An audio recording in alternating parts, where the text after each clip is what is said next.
పుష్కర్ స్మృతుల నుంచి సంత పురుషుడు శ్రీ భాటియా గుజరాత్ హోటల్. వీరు షిరిడీలో చాలా కాలం నుంచి ఉంటున్నారు.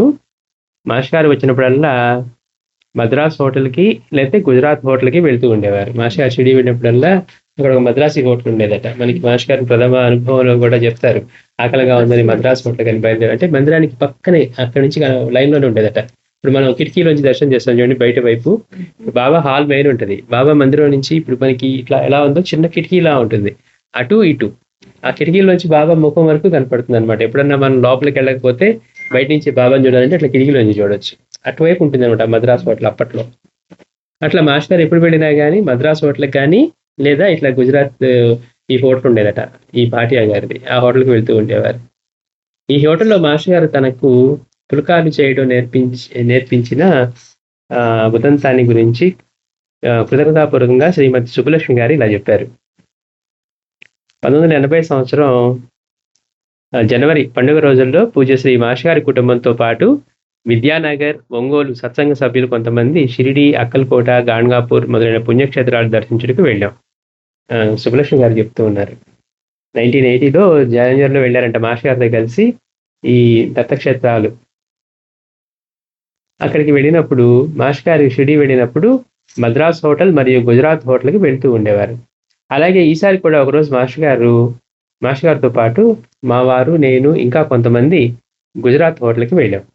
ఆ గుజరాతీ హోటల్కి వెళ్ళాం.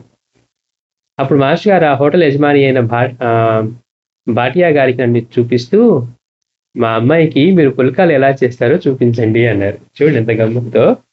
మాస్టర్ గారు వీళ్ళకి తీసుకెళ్ళి ఆ గుజరాతీ హోటల్లో వాళ్ళతో భాటియా గారితో మాస్టర్ గారు అంటున్నారట, మా అమ్మాయికి చెప్పడం కూడా చూడండి ఎంత చక్కగా ఉంది చెప్పడం. ఏదో మా భక్తులు వచ్చారు ఇట్లా కాదు, మా అమ్మాయికి మీరు పుల్కాలు ఎలా చేస్తారో చూపించండి అని అడిగితే వారు నన్ను కిచెన్లోకి తీసుకువెళ్ళారు. అక్కడ ఒక పెద్ద నిప్పుల పొయ్యి మీద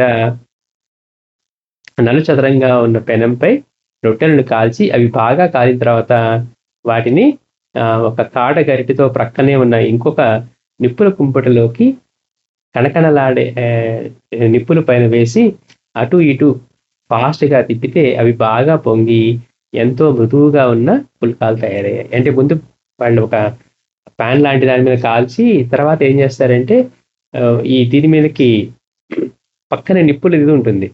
మనకి చాలా హోటల్స్ కూడా ఎట్లా ఉంటుందంటే దాని వెంటనే అలా నెట్టేస్తారు, ఆ ఫ్లేమ్ మీదకి వెళ్తాయి. అట్లా ఇక్కడేమో బాగా మండే నిప్పుల్లా ఉంటాయట.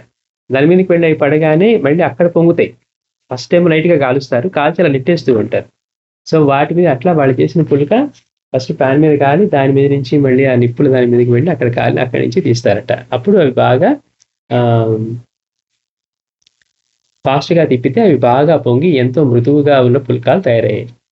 అయితే ఆ నిప్పుల కుంపటిలో నిప్పులకు బూడిద పట్టకుండా విసురుతూనే ఉంటారు. అంటే ఈ మళ్ళీ లేకపోతే దీనికి అంటుకుంటుంది ఈ పుల్కాకి, అందుకని నిప్పులు ఎప్పుడు ఎర్రగా ఉండేట్టుగా అంటే విసురుతూ ఉంటే దాని మీద మసి పేరుకోదనమాట. అంటే అట్లా అందుకని వాళ్ళు అట్లా చేస్తూ ఉండేవారట. అని చూపించారు లోపలికి తీసుకెళ్ళి ఎలా చేస్తారు అనేది. నిప్పుల పైన వేసి అటు ఇటు ఫాస్ట్గా తిప్పుతారు. ఆ తర్వాత ఏమో కుంపట్లో నిప్పులకు బూడిద పట్టకుండా ఎప్పుడు విసురుతూ ఉంటారట. ఆ విధంగా పుల్కాలు తయారు చేయడం మాస్టర్ గారు వారి ద్వారా నేర్పించారు.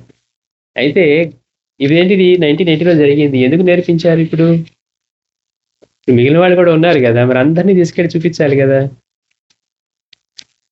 అట్లా 1982 సంవత్సరంలో ఒంగోలులో బాబా మందిర ప్రాంగణంలో ఉన్న ద్వారకామాయి మందిరాన్ని నిర్మించిన తర్వాత అక్కడున్న బాబాకి ప్రతిరోజు ఒక్కొక్క రోజున ఒక్కొక్కరి ఇంటి నుండి ప్రసాదం పంపేలాగా వారానికి ఏర్పాటు చేశారు. అప్పుడు మందిరం ఒంగోలులో నిర్మించినప్పుడు అప్పటి పరిస్థితి అనమాట. రోజు ఒక్కొక్కరి ఇంట్లో నుంచి బాబాకి నైవేద్యం వెళ్ళేదట. అట్లా ఏర్పాటు చేశారు. ఆ విధంగా ఏర్పాటు చేసిన 7గురిలో నేను కూడా ఒకదాన్ని. సుబ్బలక్ష్మి గారి ఇంటి నుంచి కూడా అట్లా నైవేద్యం వెళ్ళేది. వారంలో ఒకరోజు నేను కూడా పంపేదాన్ని. అలా కొన్ని రోజులు గడిచిన తర్వాత 1983లో ఒకరోజు మాస్టర్ గారు వచ్చి బాబాకి బియ్యంతో చేసిన ప్రసాదాలు వద్దట, పుల్కాలు కావాలట అన్నారు. అందరూ మన వైపు ఏంటి అంతా రైసే కదా, ఏది చేసినా రైసే. బాబా పులిహార, బాబా బిర్యానీ, బాబాకి పొంగలి, బాబాకి ఏదన్నా చేసినా మనం రైస్తోనే చేస్తాం. అందుకని కానీ మాస్టర్ గారు చెప్తున్నారు. మాస్టర్ గారు వచ్చి బాబాకి బియ్యంతో చేసిన ప్రసాదాలు వద్దట, పుల్కాలు కావాలట అని రోజు పుల్కాలు, ప్రతి గురువారం నాడు మాత్రం స్వీట్ చేసి పంపించండి అని చెప్తే, మందిరానికి అతి సమీపంలోనే మేము ఉండేవాళ్ళం కనుక ఆనాటి నుండి ఈ రోజు వరకు మందిరానికి ప్రసాదం ప్రతిరోజు సమర్పించే అవకాశం నాకు లభించింది. బహుశా బాబాకు ప్రసాదం చేసి పెట్టేందుకే సర్వజ్ఞులైన మాస్టర్ గారు ఆనాడు గుజరాతీ హోటల్లో నాకు పుల్కాలు చేయడం నేర్పించారేమోనని తలుచుకునేప్పుడల్లా నాకు ఎంతో సంతోషంగా ఉంటుంది. అంటే చూడండి, వాళ్ళ సర్వజ్ఞత, వాళ్ళ ఎలా ఉంటుంది, ఎలా ఎన్నుకుంటారు, ఎలా చేయిస్తారని. అంటే వీళ్ళు ఇక్కడ దగ్గరలో ఉంటారు మందిరంలో, రోజు బాబాకి వాళ్ళ ఇంట్లోంచి పంపించేటప్పుడు బాబా అడగబోతారు, ఎట్లాగో వీళ్ళు రైసే పెడతారు, ఆయన పుల్కాలు అడగబోతారని కూడా తెలుసు అనమాట. అందుకని ముందే నేర్పించారు, అట్లా మా అమ్మాయికి పుల్కాలు చేయటం నేర్పించండి, చూపించండి ఎట్లా చేస్తారో మీరు అని.